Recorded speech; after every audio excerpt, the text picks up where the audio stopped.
This exercise is known as the crow or the frog stand or Bakasana, depending on which circle you come from.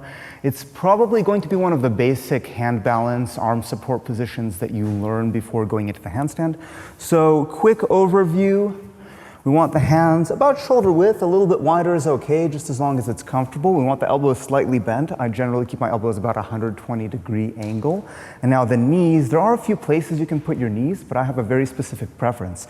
So this gap between my Vimeo and my kneecap, I want to slide that on top of my tricep tendon. To me, this is the most comfortable way to hold it. And then I'll show you a couple more advanced variations that really depend on having a solid connection between the knee and the elbow in order to keep the position stable. So, very simple, hands on the floor, then the elbows, place the knees. With the shoulders, I want to keep a protraction. So generally, I don't want to let the shoulders sink this way because I want to push against the gravity with the upper body. So keeping the shoulder position, elbows slightly bent, knees on top, and just slowly leaning forward, slowly, gently. As I feel the weight come off my feet get light enough that I can lift them.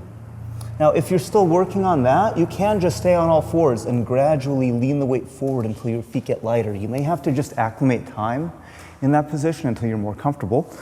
But once you can get here, you want to be able to hold it. Just hang out, make it easy. Once it's easy, we can do a couple things to make it more difficult. One is to, and very slowly with this one, slowly start to straighten the arms. It's going to put a bit more of a strength component into the position, and then slowly come back. That's one variation. Second variation, also a little bit more heavy on the shoulders, but it's good for building strength, and it's good for also testing your own strength, is we try to lift the knees. So I'll show you what that looks like. From here, we push down into the shoulders, and we just gently lift the knees up. Now, it may be difficult, so even if you make your knees lighter and you feel your shoulders working, this is still a good variation to start to include because it's going to work up later on into handstand push-ups.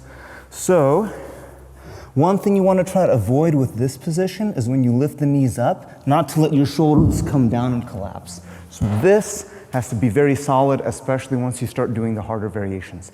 And then one more variation, just to make that basic movement a bit more challenging, is we're going to lift one leg off and then straighten it out behind us. So it's going to look something like this. I take one leg, I keep solid, and I extend the leg back.